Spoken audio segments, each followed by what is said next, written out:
పైకి లీటర్లా కనిపించే ప్రతి ఆయిల్ ప్యాకెట్ లీటర్ కాకపోవచ్చు, కానీ ఫ్రీడమ్ ఆయిల్ ప్యాకెట్లో మాత్రం ఖచ్చితంగా లీటర్ నూనె ఉంటుంది. పోలీస్ కుటుంబాలతో, పోలీస్ శాఖతో నాకు అత్యంత అనుబంధము. ఆ శాఖలో ఉండే సిబ్బంది యొక్క ఆలోచన విధానము నాకు ఒక స్పష్టమైన అవగాహన ఉన్నది. ఎన్నికల సందర్భంలోనే ఎలక్షన్ మేనిఫెస్టోలో నేను ఈ విషయాన్ని పొందుపరచడం జరిగింది. అప్పుడు పోలీస్ శాఖ సిబ్బంది కానీ, రాజకీయ నాయకులు కానీ దీని మీద ఎవరు ప్రత్యేకంగా దృష్టి పెట్టలేదు.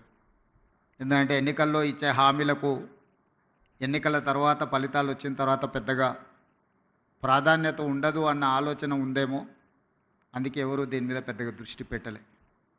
కానీ దేశ స్వతంత్రం వచ్చిన తర్వాత మొట్టమొదటి ప్రధానమంత్రి పండిత్ జవహర్లాల్ నెహ్రూ గారు ఈ దేశం యొక్క సమస్యను, భవిష్యత్ తరాల యొక్క అవసరాలను గుర్తించి ఆనాడు పండిత్ జవహర్లాల్ నెహ్రూ గారు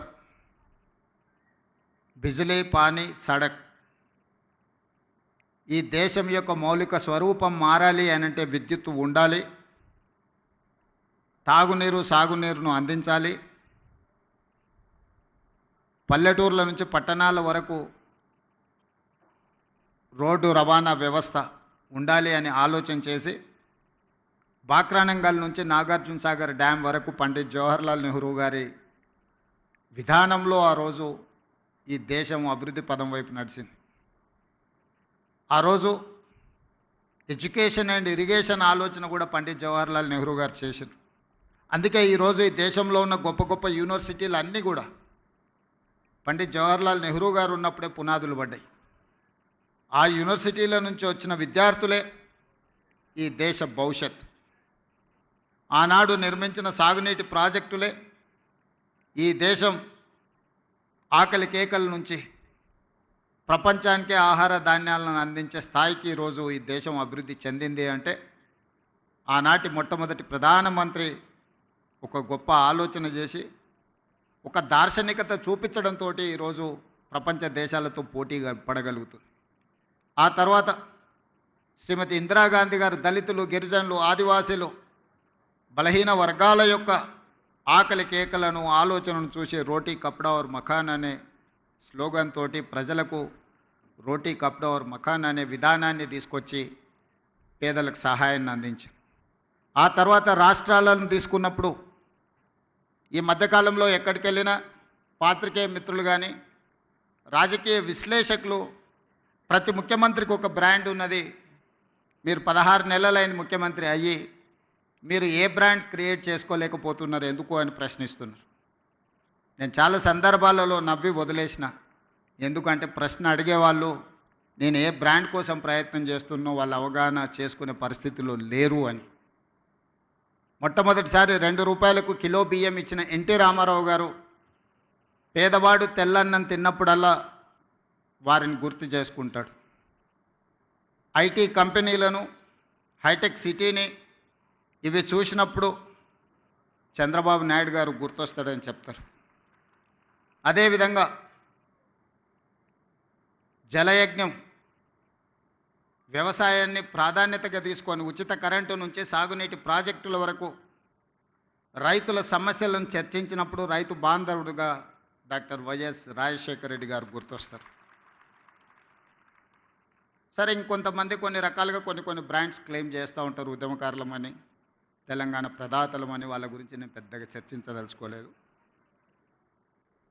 మరి మీరు ఏ బ్రాండ్ లేకుండానే అన్నోటీస్డ్ చీఫ్ మినిస్టర్గా మీరు రావడం పోవడం జరుగుతుందా అని చెప్పి విశ్లేషకులు, శ్రేయోభిలాషులు అడుగుతున్నారు. నేను ఒక మాట చెప్పదలుచుకున్న ఈ వేదిక మీద నుంచి విశ్లేషకులకు, విమర్శకులకు,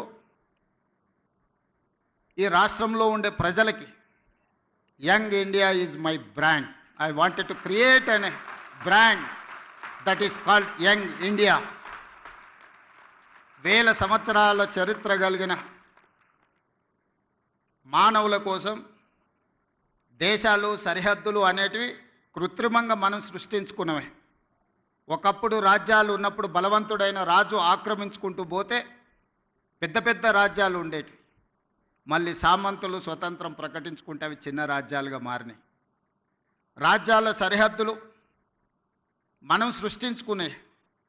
ఈరోజు వీసా విధానం ఒకప్పుడు పాకిస్తాన్ ఆఫ్ఘనిస్తాన్ వరకు అఖండ్ భారత్, కానీ దేశ విభజన జరిగిన తర్వాత బంగ్లాదేశ్, పాకిస్తాన్, ఆఫ్ఘనిస్తాన్ రకరకాల దేశాలుగా ఈరోజు వీసాలు తీసుకొని మనం వెళ్తున్నాం.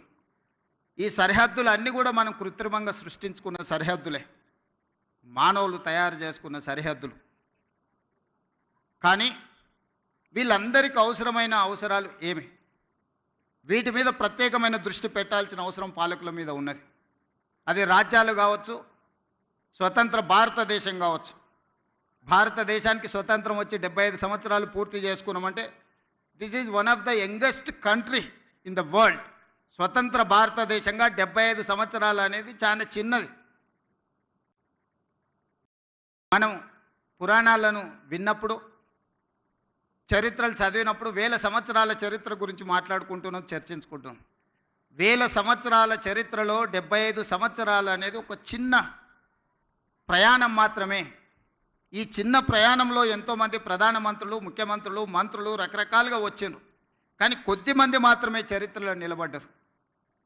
ఆ కొద్దిమంది చరిత్రలో తీసుకున్న నిర్ణయాలు చరిత్రనే మలుపు తిప్పే విధంగా రాష్ట్రాలు, దేశాలు అభివృద్ధి పదం వైపు నడిచినాయి.